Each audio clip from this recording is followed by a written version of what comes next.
Omo, the unexpected has finally happened once again.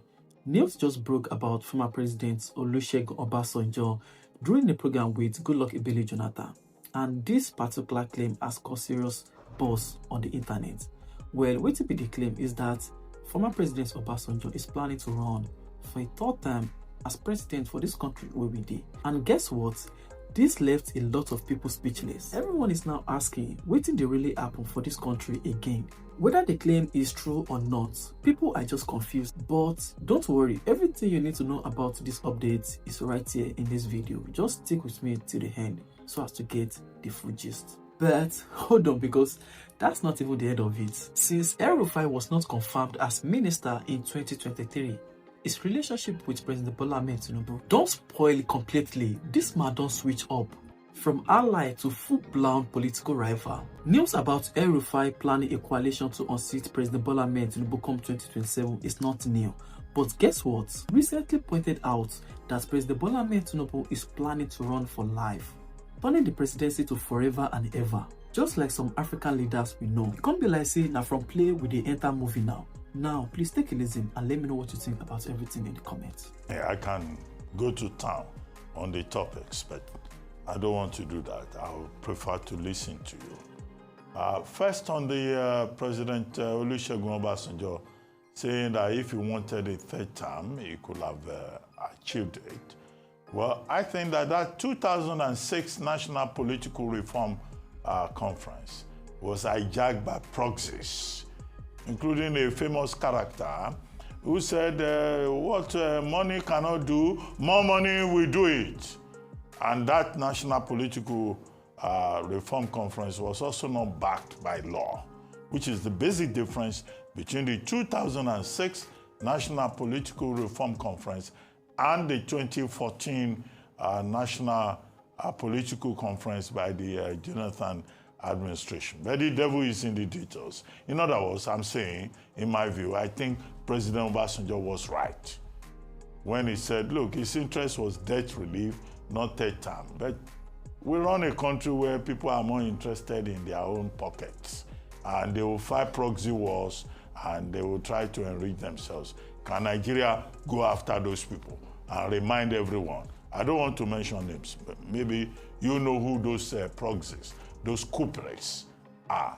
However, it's good that we were saved the Cameroonian situation, the Eritrean situation, the Rwandan situation by having a president who will perpetuate himself in office. My question to you is, do you think it can happen here someday? With El-Rufai saying, oh, Tinubu wants to be president for life. Now, that takes me to El-Rufai. What proof does he have? Is there a proof that Tinubu wants to be president for life? I don't think we can know that until after the 2027 elections. I think Tinubu now wants to win in 2027. So after 2027, we'll watch how he behaves. But El-Rufai receiving Waziri Adamawa, what do you expect them to say in a meeting? Of course, they will cook up a conspiracy against President Bola Ahmed Tinubu. But do you, as the main watcher of politics, have you seen from body language or behavior that President Tinubu wants to be president for life? Those are my two posers. All right, thank you, Obati, and so good to have our viewers joining us once again. Let's start with the issues of the third term, the aborted third term, as many would like to put it.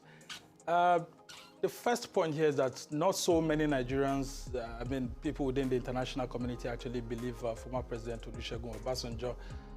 Because, some of the things that led up to that event that happened, that culminated on May 16, 2006, being defeated at the floor of the Senate chaired by then Senate President Kenny Namani, showed that there was a deliberate attempt, actually, at trying to see how Obasanjo could actually get a sort of tenure elongation. So let's just assume we're not going to use this word third term. Some sort of tenure elongation based on what had been happening within the polity and then the trust that a whole lot of Nigerians and people within the international community had in Obasanjo. And then they believed that Obasanjo performed more within 2003 and 2007. And so most of the reforms that happened within this period. And then the time for him to exit was now looking too short. And so I don't know if you remember a group called Corporate Nigeria, which was chaired by Ndidi Okereke Onyeoke, former Director General of the Nigerian Nigerian Stock Exchange, as it was then called, where they actually, a whole lot of business leaders and all of that, and some of the people that Obasanjo had empowered, came together to actually get some funds to put together and drive some sort of agenda. And then there were talks here and there that there was a meeting that was held at Aso Rock then among the presidential aides, where it was said that this agenda was laid on the table, but many people within the aides rejected and cautioned against it. And of course, there were talks here and there that Atiku Abubakar, as former vice president, used his network to actually work with Kenny Namani and others to defeat this agenda. That political reform conference that you talked about, there were lots of talks here and then by then Deputy Senate President Ibrahim Mantu that, they were actually leading this move for a third time to be introduced. And so the Nigerian media was there, we watched it, we saw a whole lot of things. So when Obasanjo says all of this, it will sound very unbelievable and many people wouldn't want to believe him. Yes, he may not have direct proof, but of course, there were proxies who went to actually canvass for that time, saying that Obasanjo was the father of modern Nigeria and there's no one who could actually make Nigeria much more greater and better and having a nationalist president than Obasanjo. And they are very true and correct. Up till date, there's no Nigerian president that has been as great as Obasanjo, right from the military to now. And that's why you would have seen what Reno Omokri also wrote about him, saying that, when it comes to the issues of patriotism, waking up to Nigeria every day and finding out if the governance is going right or wrong, former President Obasanjo is one patriot leader that we know that still stands for the country. But these issues of third term, it's something that will always go down way to the grave with him. But the reality is that that talk of a third term was real. And if you look at what Aisha Osori and Professor Chidi Odinkalu has said, that there was even a withdrawal of about $500 million from the excess crude account. And then, of course, juxtapose it with the funding from the corporate Nigeria. A whole lot of things happened. So former President Olusegun Obasanjo should just, keep the issues of evidence aside. And then we'll now go on to the issues.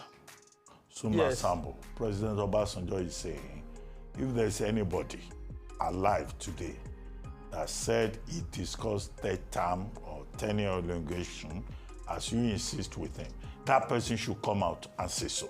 So he has thrown out a challenge in that regard.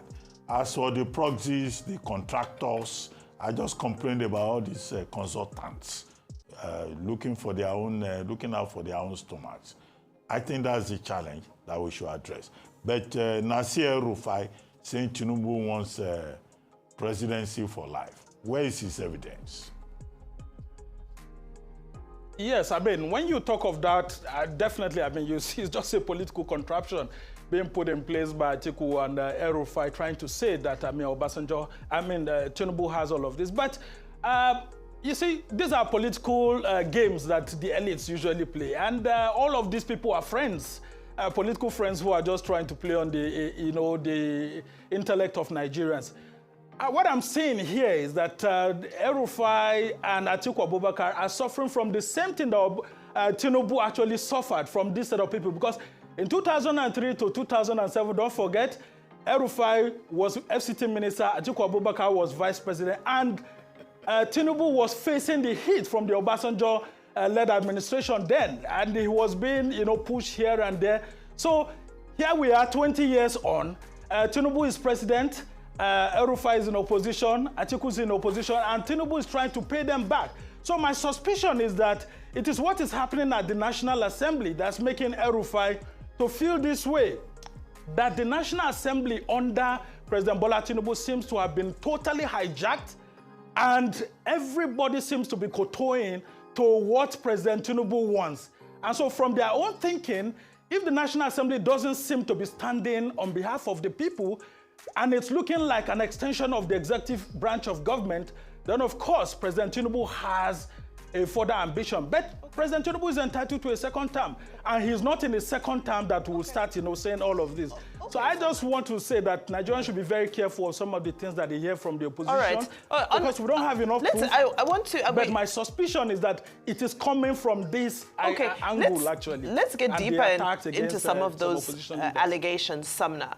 Because he went further to say that NADECO was fake. Everything that President Tinubu did for NADECO and, as he posed to be a Democrat was fake in that statement. He spoke very strongly. And then he also spoke about political thuggery. So he's saying that, if the political thuggery that he's experiencing continues, then there's only one direction we're going in.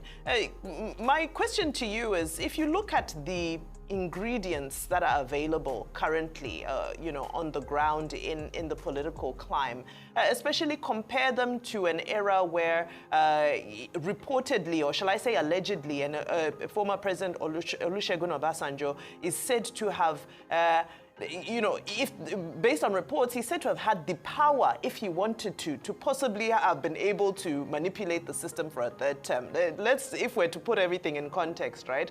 Let's now move that conversation to where we are now. Given the ingredients and the climate, if somebody decided to behave in an undemocratic way, are the recipe, the ingredients for the recipe all available for such a person to behave in that way? Vimba, very good question there. I mean, all the ingredients are actually there. I mean, talk about the National Assembly. What President Tinubu and his APC could not get through the ballots, they've gotten through, the manipulation of the system. That's why you see that the APC has got close to two-thirds, if not, going to be more than two-thirds when the National Assembly resumes plenary. Talk about having about 73 senators. The APC didn't get that during the election. But through one subterfuge or, dropping of one thing or the other, a whole lot of people have been able to move into the APC, giving it a very huge majority. In the House of Reps, the same thing. You're going to have over 240 House of Representative members and all of that going to the APC. Now, if President Tinubu does want to do that in his next term, assuming he wins in 2027, the ingredients are right there. And I can tell you that we need to be on the watch to watch our democracy to ensure that elected personalities do not get into government and they push the people aside. There are reasons why we have checks and balances. There are reasons why political parties should continue to maintain their colors, especially in the National Assembly when they get elected. But I can tell you that President Tinubu knows the consequence too. He can't try that. Because when former President Olusegun Obasanjo, in one way or the other, through his body language, had this idea coming up, a whole lot of people rose up. The media was against it, the CSOs and all of that. Yes, it may look like the media and the CSOs are weakened under our current democratic practice. But nonetheless, I can tell you that the Nigerian people will not allow that to happen. But yes, those opportunities are there. And most times, Nigerian leaders always feel that when they get into their second term, it's too short. And that's why we keep saying, once you get into power, start your reforms on time. President Obasanjo, Tinubu at the moment hasn't done his restructuring reforms. And that's why a whole lot of people may be suspecting that if he does get into second term, he will want to do those reforms that may tilt towards the third term. Sumner, in your honest of hearts, with this National Assembly that you know, if a bill for tenure elongation is given to this National Assembly that you know, can you, in your honest of heart, beat your chest that this National Assembly will reject it? I mean, why do we deceive ourselves so much in this country? You can say El-Rufai is talking theatrics because he's in the opposition. But as a Rivers State taught all of us a lesson where they constituted an aberration and the courts did not hear that case of a declaration of a state of emergency because there was a political impasse between Wike and his godson. So if that could happen, and even while the president was trying to explain himself away, that's why I said, we explain, tire, because we know the truth. Wike came on TV and said if he wanted to extend state of emergency, he will extend it. So people that can give state of emergency, who says that they can't get a tenure elongation if they want? Let's put the facts on the table and analyze it. Sumner, I don't know your reaction to this. My question to you is, in your honest of heart, with this National Assembly, do you think if they bring a tenure elongation, this National Assembly will say no to anything that involves President Tinubu? In your honest of heart, Sumner. Hello, Sumner, are you there? I'll be very frank with you that the National Assembly, as it's... Yes. Go ahead. I'm here, actually. Yeah. I'll be very frank with you. I mean, if such a bill does get to the chambers of the Senate or House of Representatives, it may want to scale through because the APC will use its majority to actually ensure that the president gets what he wants. But I can tell you that by then it will be a different ballgame because the media and the civil society wouldn't want that to happen, and the National Assembly members are accountable to their representatives, to their constituents. And so it will be a situation whereby it will be the people, the CSOs, and the media against the National Assembly. There's a tendency that people in the National Assembly may want to pursue such an agenda, but I can tell you that with pressure from both the media, the civil society, and the people themselves, that wouldn't happen. And I don't see President Tinubu wanting to do that because he knows the consequences of doing that. And that's why we keep saying that if we have a National Assembly that have different colors of political parties, it is better for everybody because we cannot all be thinking the same way in democracy. And that's why we have a multi-party democracy. I see, no matter how you would hate former President Buhari about it, he always canvassed for a multi-party democracy to be given an opportunity because he knows what happened while he was in opposition.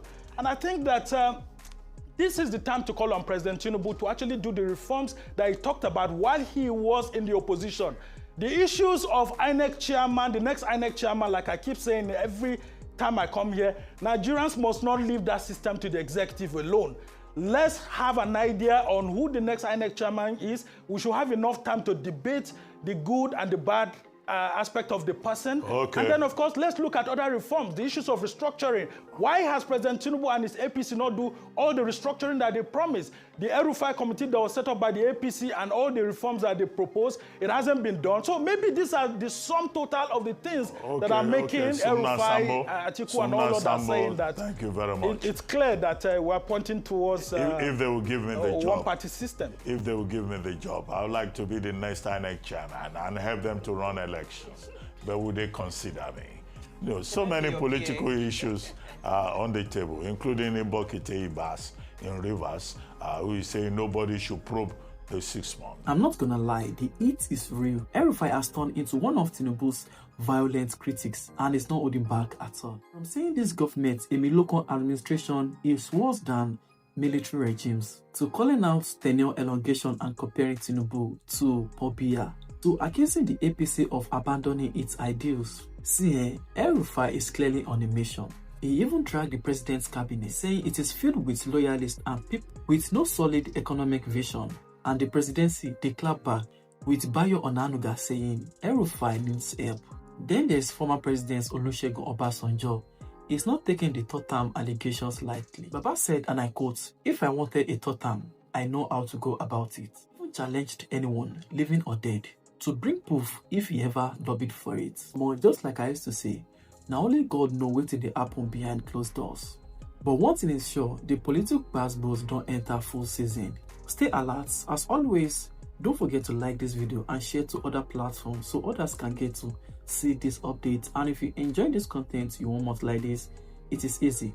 Hit the subscribe button and turn on the notification bell so you never miss any updates. Stay safe, stay sharp. I will see you in the next video.